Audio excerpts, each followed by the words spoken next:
Caravan விவகாரம் தொடர்பாக கேரள சிறப்பு புலனாய்வு குழுவினர் தன்னை தொடர்பு கொண்டதாக நடிகை ராதிகா விளக்கமளித்துள்ளார். மலையாள நடிகர்கள் மீது அடுத்தடுத்து பாலியல் குற்றச்சாட்டுகள் முன்வைக்கப்பட்ட நிலையில் கேரளாவில் திரைப்பட படப்பிடிப்பு ஒன்றில் கேரவனில் கேமரா வைக்கப்பட்டிருந்ததாக நடிகை ராதிகா குற்றம் சாட்டினார். இதுகுறித்து கடந்த 4 நாட்களுக்கு முன்பு கேரள சிறப்பு புலனாய்வு குழுவினர் தன்னை தொடர்பு கொண்டு அதன் உண்மைத்தன்மை குறித்து கேட்டறிந்ததாக ராதிகா தெரிவித்தார். 4 நாளுக்கு முன்னாடி எனக்கு SIT போன் பண்ணாங்க. போன் பண்ணி நான் ஃபர்ஸ்ட் அவங்க கிட்ட என் பாராட்டுகளை சொன்னேன். பரவாயில்ல, இவ்வளவு சீக்கிரமா நீங்க ஒர்க் பண்றீங்கன்னு சொன்னேன். அப்ப இந்த விஷயமா கேட்டாங்க. ஆமா நடந்ததுன்னு சொன்னேன். பட் நான் கம்ப்ளைண்ட் கொடுக்கல. There is no complaint. So என்ன இன்வெஸ்டிகேட் அவங்க பண்றதுக்கு எதுவும் கிடையாது. நான் கம்ப்ளைண்ட் கொடுத்தா என்ன இன்வெஸ்டிகேட் பண்ணலாம். கம்ப்ளைண்ட் கொடுக்கல. They just wanted a clarification, இது நடந்ததான்னு. That's all. கேரவன் விவகாரம் குறித்து தான் புகார் அளிக்காததால் கேரள சிறப்பு புலனாய்வு குழுவினர் தன்னிடம் எவ்வித விசாரணையும் நடத்தவில்லை என்று ராதிகா கூறினார். தெரியலன்னா அவருக்கு தெரியலதான். அவர் தெரிஞ்சா அவர் சொல்லுவாரு. உங்களுடைய மௌனம் தப்பாக தெரியும். ஹேமா குழுவின் அறிக்கை தொடர்பாக தனக்கு தெரியாது என்று நடிகர் ரஜினிகாந்த் கூறியதற்கு நடிகை ராதிகாவின் பதில்தான் இது. மலையாள நடிகர்கள் மீதான பாலியல் குற்றச்சாட்டு குறித்து தமிழ் திரைப்பட நடிகர்கள் தொடர்ந்து மௌனம் காத்து வருவதாக புகார் எழுந்தது. இந்நிலையில் சென்னையில் செய்தியாளர்களை சந்தித்த நடிகை ராதிகா திரை பிரபலங்கள் ஆதரவு தெரிவித்தால் பாதிக்கப்பட்ட நடிகைகளுக்கு ஆறுதலாக இருக்கும் என்று அறிவுறுத்தினார். நீங்க இது எதுக்கு சொல்லணும், இது சொன்னா இது நான் என்ன பதில் சொல்லணும், ஒன்னும் சொல்ல வேண்டாம். நான் இந்த பெண்களுக்கு பாதுகாப்பு கொடுக்கறதுக்காக எல்லாரோடையும் உட்கார்ந்து நான் சரியாக செயல்படுவேன். ஒரு வார்த்தை சொன்னா அந்த பாதிக்கப்பட்ட பெண்களுக்கு ஒரு சகோதரியா இருக்கலாங்க, தெரியாத மூஞ்சியா இருக்கலாம். But she is a woman. உங்க ஃப்ரெட்டர்னிட்டியில இருக்கிற பெண். பல முன்னணி நடிகைகள் சந்தித்த பாலியல் தொல்லைகள் குறித்து பிரபல நடிகர்கள் மற்றும் இயக்குநர்களுக்கு நன்றாக தெரியும் என்றும் ராதிகா கூறியுள்ளார். அரசியல் ஆசை உள்ள தமிழ் நடிகர்கள், உங்களோடு இருக்கிற பெண்களுக்காக ஒரு வார்த்தை சொல்லுங்கள் என்று நடிகர் விஜய்க்கு மறைமுகமாக நடிகை ராதிகா சரத்குமார் கோரிக்கை விடுத்துள்ளார். தமிழ்ல இருக்கிற எல்லா நடிகர்களும் எங்கேயோ ஒரு வகையில அரசியல் ஆசை, அரசியலுக்கு வரணும்னு ஆசை, அரசியல்ல செயல்படுறவங்களுக்கு ஆசை.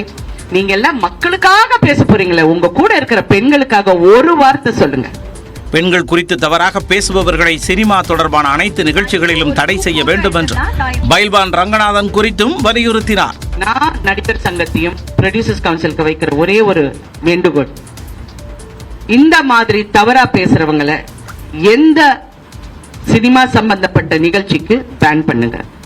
ஆர்டிஸ்ட் அவங்க சம்பந்தப்பட்ட எந்த சேனலா இருந்தாலும் அவங்க கூப்பிடுற எந்த நிகழ்ச்சிக்கு போக கூடாது, பேட்டி கொடுக்க கூடாது, பேன் பண்ணுங்க. தமிழ் திரையுலகிலும் 80களில் இருந்தே பெண்களுக்கு பிரச்சனைகள் இருப்பதாக கூறிய ராதிகா யாருடைய பெயரையும் குறிப்பிட விரும்பவில்லை என்று தெரிவித்தார். நம்ம காலம் மாறி போச்சு. தமிழ் படத்தை மலையாளம் வேர்ஷன் அர்ஜுனன் பிள்ளையும் மஞ்ச மக்களும்ன்ற படம், அது புது ப்ரொடியூசர், புது டைரக்டர். முன்னாடியே யூஸ்வலாக கோரிக்கைகளை வச்சுருவாங்க. அட்ஜஸ்ட்மெண்ட் வரீங்களா இல்லையா, இல்லைன்னா படம் இல்லை, நீங்கள் வீட்டில் தூங்கவில்லை தான், போகிறீங்கன்னா போங்க, இப்படி தான் பண்ணுவாங்க. இது easy for us to handle. இவங்க என்ன பண்ணாங்க, ஷூட்டிங் ஃபுல்லாக ஷொர்ணூரில் எடுத்து முடிச்சிட்டாங்க. ஒரு பிரச்சனையும் வரல, நல்லா இருந்தது. அப்புறம் பொள்ளாச்சியில் 3 நாள் சாங் ஷூட்டிங், பொள்ளாச்சியில் சாங் ஷூட்டிங் 2 நாள் சைலண்டாக இருந்தாங்க. பேக்கப் டே. அதுக்கப்புறம் நான் அவங்களுக்கு தேவையில்லை. முன்னாடி ஏதாவது செஞ்சுருந்தாங்கன்னா நான் அப்போவே படத்தை விட்டு வெளில வந்திருப்பேன். பொள்ளாச்சியில் மலையாள படத்திற்கான ஷூட்டிங்கில் தயாரிப்பாளர் தன்னிடம் அத்துமீற முயன்றது தொடர்பாக நடிகை சார்மிளா அளித்த பகீர் பேட்டிதான் இது. ஷூட்டிங் முடிந்த பின் அறைக்கு அழைத்த தயாரிப்பாளர் தனது கோர முகத்தை காட்ட முயன்றதையும் சார்மிளா விவரித்தார். அப்போ அந்த மேனேஜர் சண்முகம் அண்ணன் அவர் நான் கிளம்பிட்டேன், ஓகே நான் கிளம்புறேன்னு ப்ரொடியூசர் பார்த்து ஒரு வார்த்தையை சொல்லிட்டு போங்க அப்படின்னாரு. சரி போகிறேன். போய் அசிஸ்டன்ஸோட போனேன்.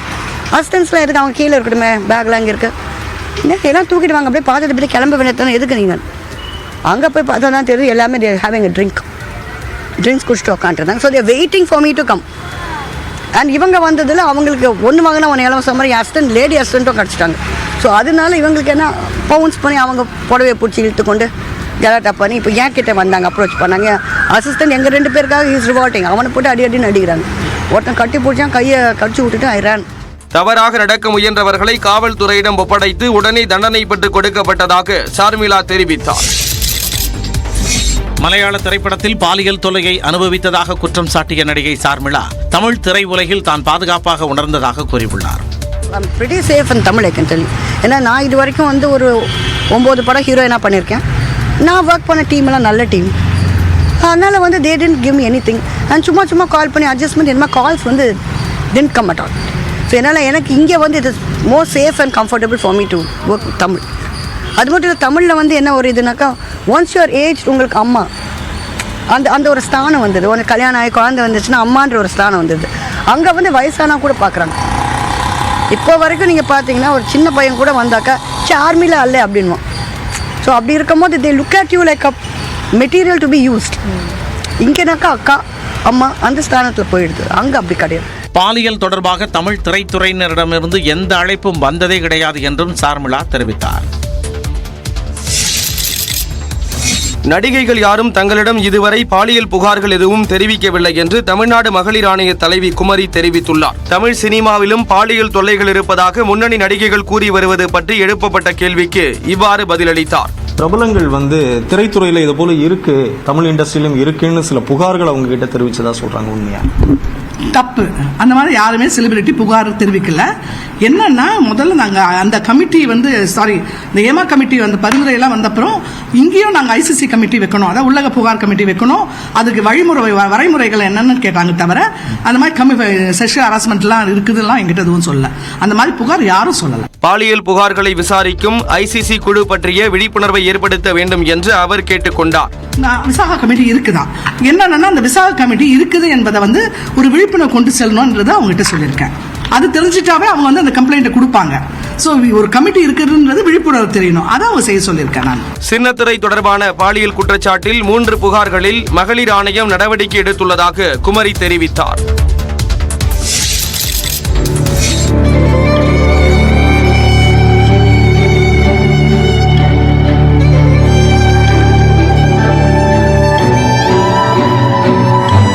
ஆந்திர மாநிலம் விஜயவாடாவில் மழை நின்று 2 நாட்கள் ஆகியும் பல அடி உயரத்திற்கு தண்ணீர் தேங்கி நிற்கும் காட்சிகளே இவை. விஜயவாடாவில் 2வது நாளாக முதலமைச்சர் சந்திரபாபு நாயுடு படகில் சென்று ஆய்வுப் பணிகளை மேற்கொண்டார்.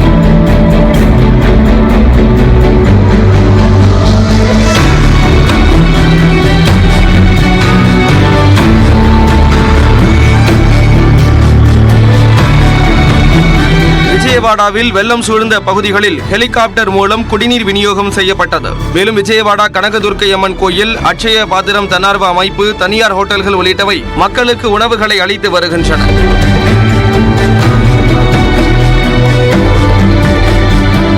மீட்பு பணிகளில் தேசிய பேரிடர் மீட்பு குழுவினர் ஈடுபட்டுள்ளனர். அமெரிக்காவில் ஓட்டுநர் இல்லாத தானியங்கி காரில் பயணித்த முதலமைச்சர் மு.க. ஸ்டாலின் தந்தை பெரியாரின் வாசகங்களை நினைவு கூர்ந்திருக்கிறார்.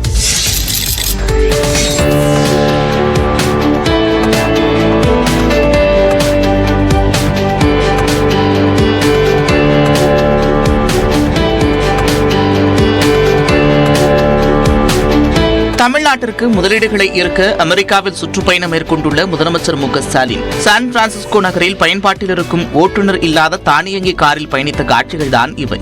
கூகுள் நிறுவனத்தின் கீழ் இயங்கும் ஆல்பாபெட் சார்பில் உருவாக்கப்பட்ட வேமோ ரோபோ டாக்ஸி சேவை கடந்த ஜூன் மாதம் சான் பிரான்சிஸ்கோ நகரில் அறிமுகம் செய்யப்பட்டது.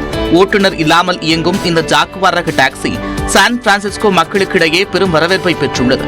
இந்நிலையில் சான் பிரான்சிஸ்கோ நகருக்கு சென்ற முதலமைச்சர் மு.க. ஸ்டாலின் இந்த வேமோ ரோபோ டாக்ஸி சேவையை பயன்படுத்தி ஜாக்குவார் ரக காரில் பயணம் செய்திருக்கிறார்.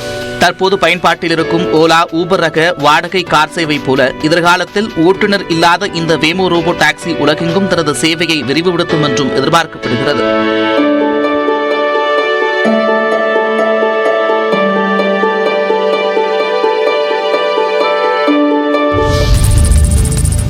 வெளிநாட்டு போட்டோ ஷூட் மற்றும் ஆடம்பர கார் ரேஸில் கவனம் செலுத்தும் திமுக அரசால் தமிழ்நாட்டில் சட்ட ஒழுங்கு சீர்குலைந்து வருவதாக எதிர்க்கட்சித் தலைவர் எடப்பாடி பழனிசாமி விமர்சித்துள்ளார். இது தொடர்பாக எக்ஸ் தளத்தில் அவர் வெளியிட்டுள்ள பதிவில், அடுத்து என்ன விளம்பரம் செய்யலாம் என்பதில் இருக்கும் கவனத்தை தமிழ்நாட்டின் அடிப்படை பிரச்சினைகளை தீர்ப்பதிலும் செலுத்த வேண்டும் என்றும் வலியுறுத்தியுள்ளார். சர்வதேச போதைப் பொருள் கடத்தல் வலை அமைப்பில் தமிழ்நாடு முக்கிய இடம் வகிப்பதாக விமர்சித்துள்ள எடப்பாடி பழனிசாமி, தமிழக இளைஞர்கள், கல்லூரி மாணவர்களுக்கிடையே போதைப் பொருள் சர்வசாதாரணமாக புழங்குவதே இதற்கு சாட்சி என்றும் சுட்டிக்காட்டியிருக்கிறார். வெளிநாட்டு போட்டோ ஷூட்டிலும் ஆடம்பர பகட்டு காரேசிலும் கவனம் செலுத்தி அதன் வர்ணஜாலங்களுக்கிடையே தமிழ்நாட்டின் அவல நிலையை, சட்ட ஒழுங்கு சீர்கேட்டை மறைக்க அரசு முயற்சிக்கிறது என்றும் எடப்பாடி பழனிசாமி விமர்சித்துள்ளார். நம்முடைய ஆளுநர் நினைத்தால் அவரை அழைத்து கொண்டு நானே ஏதாச்சும் நூலகத்துக்கு சர்ப்ரைஸாக நான் போகிறேன், அங்கே உட்காந்துருக்கின்ற அங்கே போட்டித் தேர்வுக்கு தயாராகிக்கின்ற மாணவர்களிடம் நான் பேச வேணாம், அவரே பேசி தெரிந்து கொள்ள வேண்டும் என்று கேட்கிறேன். தேசிய பாடத்திட்டத்தை ஒப்பிடும்போது மாநில பாடத்திட்டத்தின் தரம் மோசமாக உள்ளதாக தமிழ்நாடு ஆளுநர் ஆர் என் ரவி முன்வைத்த விமர்சனத்திற்கு அமைச்சர் அன்பில் மகேஷ் அளித்த பதில்தான் இது. பள்ளிக்கல்வித்துறை சார்பில் ஆய்வக உதவியாளருக்கான பயிற்சி சான்றிதழ் வழங்குதல் மற்றும் பயிற்சி கட்டகம் வெளியிடுதல் விழா திருச்சி தேசிய கல்லூரி மைதானத்தில் நடைபெற்றது. இதில் பங்கேற்ற பின்னர் செய்தியாளர்களிடம் பேசிய பள்ளிக்கல்வித்துறை அமைச்சர் அன்பில் மகேஷ், PM ஸ்ரீ திட்டத்தின் கீழ் தரமான கல்வியை வழங்க வேண்டிய அதே வேளையில் புதிய கல்விக் கொள்கையை புகுத்த வேண்டும் என்பதை தங்களால் ஏற்றுக்கொள்ள முடியாது என்று தெரிவித்தார். இப்போ கூட நீங்கள் NEP-யில் சார்ந்திருக்கின்ற அந்த PM ஸ்ரீ ஸ்கூல் NEP சார்ந்து அதை செயல்படுத்தி இப்போ கையெழுத்து போட்டு கொடுங்க, it's a matter of second, ஒரு ½ hour உங்களுக்கு பணத்தை நான் ரிலீஸ் பண்ணுறேன் என்று தான் எல்லா எம்பிக்கு முன்னாடியுமே சொன்னார்கள் அவங்க. அப்போ நாங்கள் சொன்னோம், இல்லைங்க இது எங்களுக்காக சில ஏற்புடைய இல்லாத ஒரு கருத்துக்கள் வந்து NEP-யில் இருக்குது, அதை எங்களால் ஏற்றுக்கொள்ளவே முடியாது என்று இந்த மும்மொழி கொள்கையை பற்றி சொன்னோம். இல்லைடா நீங்கள் யோசிச்சுட்டு நீங்கள் சொல்லுங்கள் நீங்கள் அப்படின்னு சொல்லி அவர் அனுப்பி வைத்து விட்டார். எந்த காரணத்தை கொண்டும் கொள்கையை விட்டுக் கொடுத்து மத்திய அரசிடமிருந்து நிதியை பெற மாட்டோம் என்றும் அன்பில் மகேஷ் திட்டவட்டமாக குறிப்பிட்டார். மாநில பாடத்திட்டத்தின் தரம் குறித்து விமர்சித்திருந்த ஆளுநர் ரவிக்கு மதுரை MP வெங்கடேசன், அண்ணா பல்கலைக்கழகத்தின் முன்னாள் துணைவேந்தர் பாலகுருசாமி உள்ளிட்டோர் கண்டனம் தெரிவித்துள்ளனர். இது தொடர்பாக மதுரை MP வெங்கடேசன் எக்ஸ்தலத்தில் பதிவிட்டுள்ள கருத்தில், சாவர்கரை புல்புல் பறவை காப்பாற்றிய கதையோ முதலைகளிடமிருந்து மோடி தப்பித்த கதையோ தமிழ்நாட்டு பாடங்களில் இல்லை என்று குறிப்பிட்டுள்ளார். எனவே தனக்கு பிடித்த காட்சி இல்லாத ஏமாற்றத்தை வெளிப்படுத்தும் உரிமை ஆளுநர் ரவிக்கு உண்டு என்றும் தனது எக்ஸ் பதிவில் வெங்கடேசன் பதிலடி கொடுத்துள்ளார்.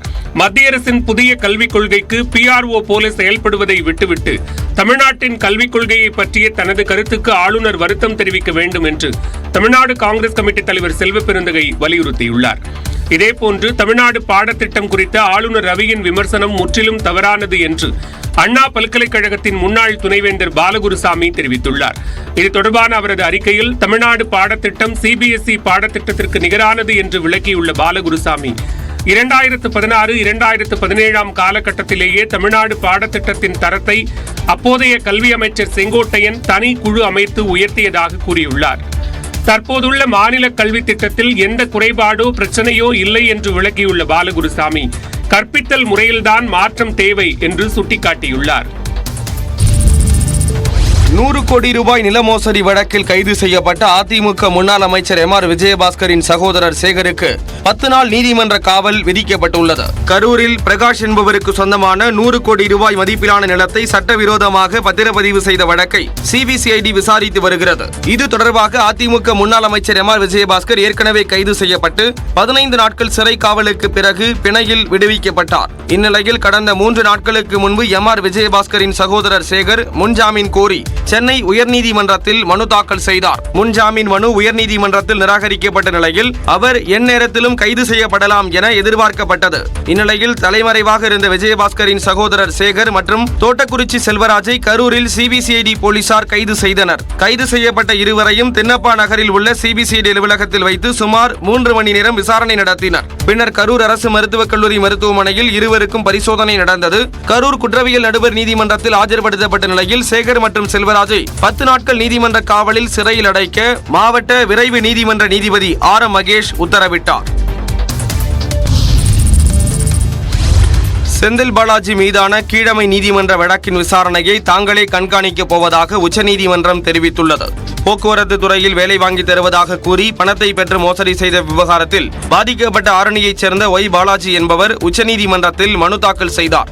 அதில் செந்தில் பாலாஜிக்கு எதிரான முறைகேடு வழக்கை தமிழ்நாடு அரசு திட்டமிட்டு காலதாமதம் செய்வதாக குற்றம் சாட்டிய அவர் ஓராண்டுக்குள் அந்த வழக்குகளின் விசாரணையை நிறைவு செய்ய வேண்டும் என்று மனுவில் குறிப்பிட்டிருந்தார். மேலும் ஊழல் வழக்குகளை விசாரிப்பதில் அரசு செய்யும் தாமதம் குறித்து சிறப்பு புலனாய்வு குழு விசாரிக்க வேண்டும் என்றும் Y. பாலாஜி மனுவில் வலியுறுத்தியிருந்தார்.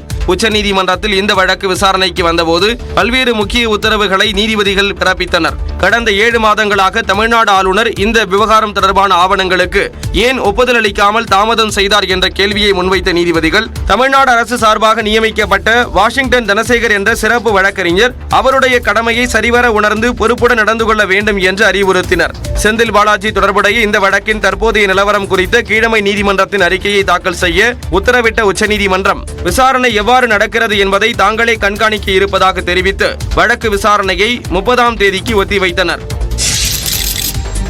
விவசாயிகள் நலனுக்காக 14,000 கோடி ரூபாய் மதிப்பில் 7 திட்டங்களுக்கு மத்திய அமைச்சரவை ஒப்புதல் அளித்துள்ளது. பிரதமர் நரேந்திர மோடி தலைமையிலான அமைச்சரவை கூட்டத்தில் பல்வேறு முக்கிய முடிவுகள் எடுக்கப்பட்டதாக தெரிவிக்கப்பட்டுள்ளது.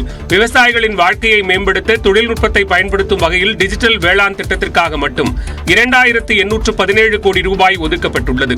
உணவு மற்றும் ஊட்டச்சத்து பாதுகாப்பை மேம்படுத்த 3,979 கோடி ரூபாயும், வேளாண் துறைசார் கல்வி மற்றும் மேலாண்மைக்காக 2,291 கோடி ரூபாயும் ஒதுக்க மத்திய அமைச்சரவை ஒப்புதல் அளித்துள்ளது.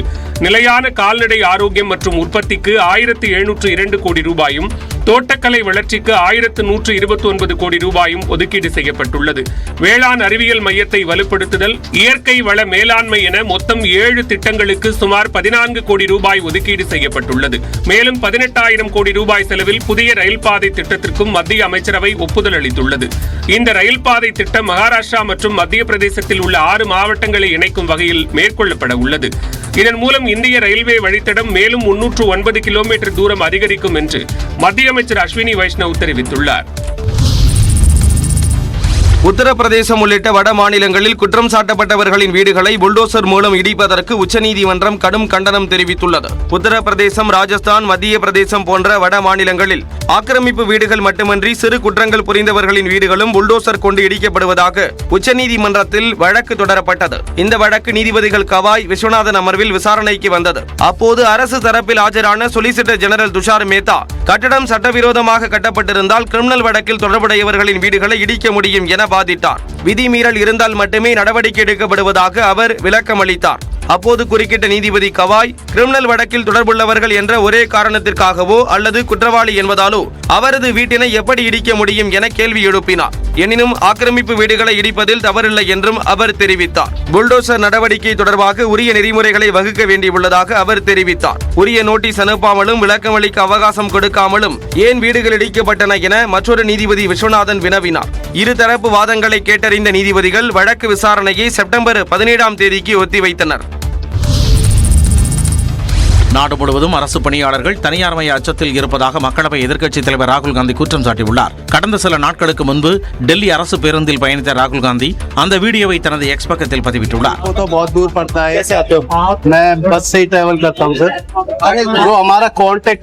பயணத்தின் போது பேருந்து ஊழியர்களிடம் அவர்களின் அன்றாட பணிகள் மற்றும் பிரச்சனைகள் குறித்து அவர் கேட்டறிந்தார். அப்போது ஒப்பந்தத்தின் அடிப்படையில் ஊழியர்கள் நியமிக்கப்படுவதால் சமூக பாதுகாப்பின்மை, நிலையற்ற வருமானம் மற்றும் நிரந்தரமான பணியின்மை போன்ற அச்சத்தில் இருப்பதாக பேருந்து பணியாளர்கள் ராகுலிடம் கூறினர். மேலும் பயணிகளின் பாதுகாப்பிற்காக நியமிக்கப்பட்ட பாதுகாவலர்களுக்கு கடந்த 6 மாதமாக ஊதியம் வழங்கவில்லை என்றும் ராகுல் காந்தி குற்றம் சாட்டினார். டெல்லி போக்குவரத்து ஊழியர்கள் போன்றே தமிழ்நாடு முழுவதும் அரசு பணியாளர்கள் தனியார்மய அச்சத்தில் இருப்பதாக ராகுல் காந்தி தனது எக்ஸ் பக்கத்தில் குறிப்பிட்டுள்ளார். விஜயின் தமிழக வெற்றிக் கழகத்தின் முதல் மாநாட்டை விக்கிரவாண்டியில் நடத்த அனுமதி அளிப்பது தொடர்பாக 21 கேள்விகளுக்கு பதிலளிக்க காவல்துறை கடிதம் அனுப்பியுள்ளது. தமிழக வெற்றிக் கழகத்தின் முதல் மாநில மாநாட்டை விக்கிரவாண்டியில் வரும் 23ஆம் தேதி நடத்த அனுமதி கேட்டு அக்கட்சியின் பொதுச் செயலாளர் ஆனந்த் காவல்துறையிடம் மனு அளித்திருந்தார். இந்நிலையில் மாநாடு முன்னேற்பாடுகள் தொடர்பாக 21 கேள்விகளை தமிழக வெற்றிக் கழகத்திடம் காவல்துறை கேட்டுள்ளது. அதில் மாநாடு எந்த நேரம் தொடங்கி எந்த நேரம் முடியும் என்றும், என்னென்ன நிகழ்ச்சிகள் நடக்க உள்ளன என்பது குறித்தும் பதிலளிக்க காவல்துறை உத்தரவிட்டுள்ளது. நிகழ்ச்சி நடக்கும் இடத்தின் உரிமையாளரிடம் அனுமதி கடிதம் பெற்றுவிட்டீர்களா என்றும், மாநாட்டில் பங்கேற்கும் முக்கிய நபர்கள் யார் யார் என்றும், மொத்தம் எத்தனை நாற்காலிகள் போடப்படும் என்றும் கேட்கப்பட்டுள்ளது. எத்தனை பேனர்கள், எத்தனை அலங்கார வளைவுகள் வைக்கப்பட உள்ளன, பந்தல், ஒலிபெருக்கி ஒப்பந்ததாரர் பெயர்கள் என்ன, எந்தெந்த மாவட்டங்களில் இருந்து யாருடைய தலைமையில் வருவார்கள் என்று காவல்துறை கேட்டுள்ளது. பெண்கள், குழந்தைகளுக்கான பாதுகாப்பு ஏற்பாடுகள் என்னென்ன என்றும் கேள்வி எழுப்பப்பட்டுள்ளது. குடிநீர், கழிப்பிட வசதிகளுக்கு என்ன ஏற்பாடு, உணவு சமைத்து வழங்கப்படுமா அல்லது பொட்டலங்கள் மூலம் விநியோகமா, தீ விபத்தை தடுக்க என்ன நடவடிக்கை, ஆம்புலன்ஸ் ஏற்பாடு செய்யப்பட்டுள்ளதா என்பன உள்ளிட்ட கேள்விகளையும் காவல்துறை கேட்டுள்ளது. மாநாட்டிற்கு மின்சாரம் எந்த வகையில் எடுக்கப்படுகிறது என்பது குறித்து பதிலளிக்கவும் தமிழக வெற்றிக் கழகத்திற்கு காவல்துறை அறிவுறுத்தியுள்ளது. இந்த கேள்விகளுக்கு 5 நாட்களில் பதிலளிக்க உத்தரவிட்டுள்ளதாகவும் தகவல் வெளியாகியுள்ளது. இதனிடையே தமிழக வெற்றிக் கழகத்தின் முதல் மாநில மாநாடு திட்டமிட்டபடி நடைபெறும் என அக்கட்சி தரப்பில் திட்டவட்டமாக தெரிவிக்கப்பட்டுள்ளது.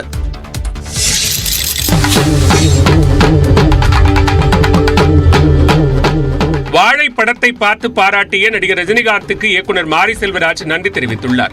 இயக்குனர் மாரி செல்வராஜ் இயக்கத்தில் வெளியான வாழை படம் வெற்றிகரமாக திரையரங்குகளில் ஓடிக்கொண்டிருக்கிறது. நடிகைகள் நிகிலா விமல், திவ்யா துரைசாமி, நடிகர் கலையரசன் உள்ளிட்டோர் நடித்துள்ள படத்தை பிரபலங்கள் பலரும் பாராட்டி வருகின்றனர். இந்நிலையில் வாழை படத்தை பார்த்ததாகவும் தமிழில் நீண்ட நாட்களுக்கு பின்னர் வந்திருக்கும் அற்புதமான மற்றும் தரமான படைப்பு என்றும் நடிகர் ரஜினிகாந்த் பாராட்டு தெரிவித்துள்ளார். படத்தில் சிறுவன் அனுபவிக்கும் துன்பங்களை நாமே அனுபவிப்பது போன்ற உணர்வை ஏற்படுத்துவதாக ரஜினிகாந்த் குறிப்பிட்டுள்ளார். மேலும் மாரி செல்வராஜ் தலைசிறந்த இயக்குனர் என்பதை நிரூபித்திருப்பதாகவும் அவருக்கு மனமார்ந்த பாராட்டுக்கள் என்றும் கூறியுள்ளார். ரஜினிகாந்தின் பாராட்டுக்கு மாரி செல்வராஜ் நன்றி தெரிவித்து எக்ஸ் தளத்தில் பதிவிட்டுள்ளார்.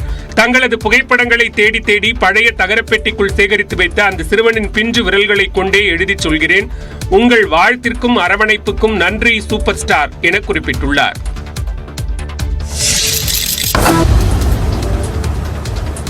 முல்லை பெரியார் அணையின் பாதுகாப்பு குறித்து சிறப்பு குழு ஆய்வு செய்ய மத்திய அரசு ஒப்புதல் அளித்துள்ளதாக தகவல் வெளியாகியுள்ளது. டெல்லியில் மத்திய நதிநீர் ஆணைய தலைமை அலுவலகத்தில் முல்லை பெரியார் அணை பாதுகாப்பு குழு கூட்டம் நடந்தது. முல்லை பெரியார் அணை பாதுகாப்பு தலைவர் ராகேஷ் காஷ்யப் தலைமையில் நடந்த கூட்டத்தில் கேரள அரசின் கோரிக்கையை ஏற்று முல்லை பெரியார் அணை பாதுகாப்பை ஆய்வு செய்ய மத்திய அரசு அனுமதி வழங்கியது. அணை பாதுகாப்பு பற்றிய ஆய்வை 2026ஆம் ஆண்டு நடத்த வேண்டும் என தமிழ்நாடு விடுத்த கோரிக்கை நிராகரிக்கப்பட்டுள்ளது. தமிழ்நாடு அரசின் கடும் எதிர்ப்பையும் மீறி விரிவான பாதுகாப்பு மதிப்பீட்டுக்கு மத்திய அரசு அனுமதி அளித்துள்ளதாக கூறப்படுகிறது. முல்லை பெரியார் அணையின் ஆய்வு பணியை 12 மாதங்களுக்குள் முடிக்கவும் திட்டமிடப்பட்டுள்ளது. ஏற்கனவே 2011இல் முல்லை பெரியார் அணை ஆய்வு செய்யப்பட்டு பலமாக இருப்பதாக ஆய்வுக்குழு சான்றளித்தது. அணை உறுதியாக உள்ளது என சான்றளிக்கப்பட்ட நிலையில் அதற்கெதிராகவே கேரள அரசு கருத்து தெரிவித்து வருகிறது. அணை கட்டமைப்பு பலம், நிலநடுக்கத்தை தாங்கும் திறன், வெள்ளத்தை தாங்கும் திறன் குறித்து ஆய்வு செய்யப்படுகிறது.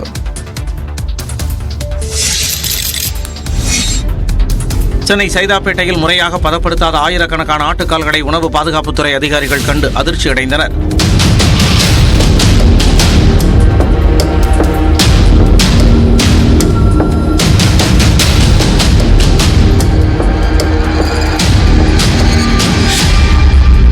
சைதாப்பேட்டையில் இயங்கி வந்த கிடங்கு ஒன்றில் கெட்டுப்போன இறைச்சி, கெட்டுப்போன ஆட்டுக்கால்கள் வைக்கப்பட்டதாக புகார் எழுந்தது. இதையடுத்து அங்கு சென்று சோதனை நடத்திய உணவு பாதுகாப்புத்துறை அதிகாரிகள் கெட்டுப்போன நிலையில் கிடந்த குவியலாக இருந்த 50,000த்திற்கும் மேற்பட்ட ஆட்டுக்கால்களை கண்டு அதிர்ச்சி அடைந்தனர்.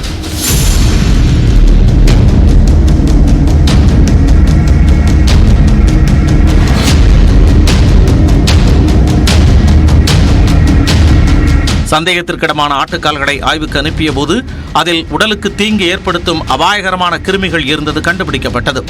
இதையடுத்து அங்கிருந்த ஆட்டுக்கால்களை அதிகாரிகள் பறிமுதல் செய்தனர். அந்த கிடங்கிற்கு சீலும் வைக்கப்பட்டுள்ளது. அது வந்து கரெக்டான டெம்பரேச்சர்ல வைக்கணும், வெயில்ல காய வைக்கணும், எடுத்து வைக்கணும், ப்ராப்பரா இது பண்ணுவாங்க. நம்ம வீட்டுல எல்லாம் கூட நீங்க பாத்திருப்பீங்க, உப்பு கண்டன்னு சொல்லுவாங்க. அது போட்டு வச்சோன்னா, பிரிசர்வேட் போட்டு வச்சோன்னா நம்ம வச்சுக்கலாம். ஆனா இந்த மாதிரி பாதி ஃப்ரீசருக்குள்ள வச்சு, ஃப்ரிட்ஜுக்குள்ள வச்சு வெளியே எடுத்து இந்த மாதிரி பண்ணும் பொழுது அது மேல வந்து growth வர ஆரம்பிச்சிடும். இது வந்து சேஃபான ஃபுட்டா இருக்கிறதுக்கு வாய்ப்புகள் கிடையாது. முடிந்தவரை ஹோட்டல்களில் அசைவம் சாப்பிடுவதை தவிர்ப்பது நல்லது என உணவு பாதுகாப்புத்துறை அதிகாரிகள் அறிவுறுத்தியுள்ளனர். ராஜஸ்தானில் இருந்து குறைந்த விலைக்கு வாங்கி வரப்படும் ஆட்டுக்கால்கள் ரயில்கள் மூலம் எடுத்து வரப்பட்டு பல நாட்கள் கிடங்குகளில் வைக்கப்பட்டுள்ளன. இந்த வகை ஆட்டுக்கால்களை அதிக விலைக்கு விற்பதாகவும் புகார் எழுந்துள்ளது.